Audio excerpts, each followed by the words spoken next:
Welcome back to Grace Everlasting. As we continue our study of the perfect law of liberty, we come to the seventh commandment.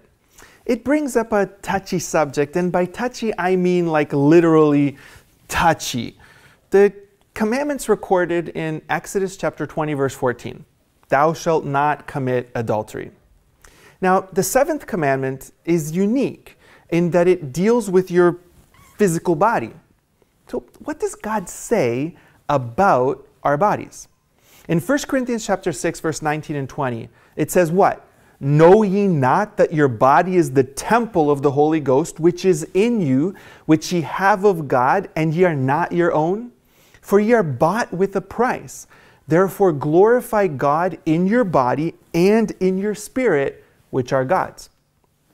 When you accepted the grace of God in your life, you agreed that your body would become a temple or a sanctuary where God could dwell.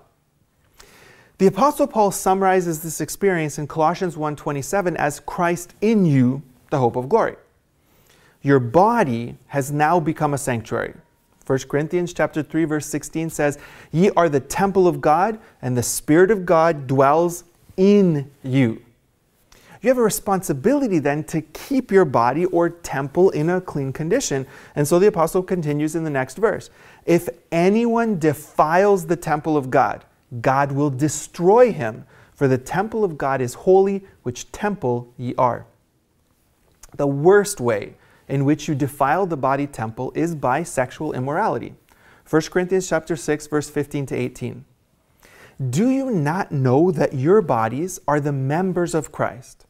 Shall I take the members of Christ and make them members of a harlot? Certainly not. Flee sexual immorality.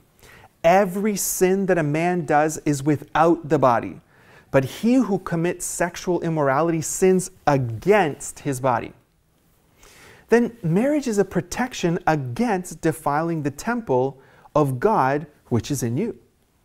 People need both physical and emotional partnership. At creation in Genesis chapter 2 verse 20, we're told that for Adam there was not found a helper compatible for him.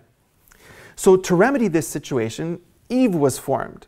And when the first marriage was performed by God, as recorded in Genesis 2:24, we find that God pronounced that Adam and Eve were now one flesh. The physical intimacy found in marriage then solidifies this oneness that God has declared at the time that you share vows. And so the Apostle Paul in Hebrews chapter 13 verse 4 says, marriage is honorable among all, and the bed undefiled, but fornication and adulterers God will judge. The commandment to not commit adultery then also includes any sexual activity outside of a couple that has been declared one flesh by God. Any sexual intercourse with someone other than one's husband or wife is adultery.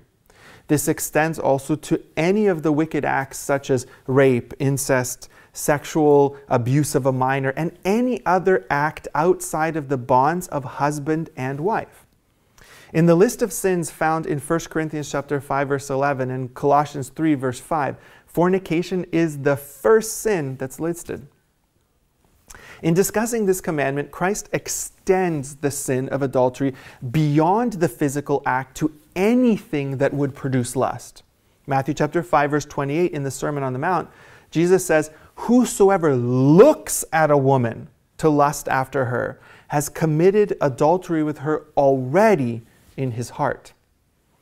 The seventh commandment requires that we extend the grace we have received to our spouse, to honor them, to cherish them, to love them as we love ourselves. In Ephesians chapter 5, verse 20 to 31, the Apostle Paul writes, so ought men to love their wives as their own bodies. He that loveth his wife loveth himself. For no man ever yet hateth his own flesh, but nourisheth and cherisheth it, even as the Lord the church. For we are members of his body, of his flesh, and of his bones. For this cause shall a man leave father and mother, and shall be joined unto his wife, and they two shall be one flesh.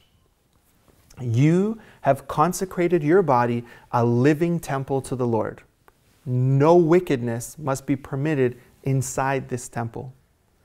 Join us again next time on Grace Everlasting as we see how this commandment extends to remarriage after separation.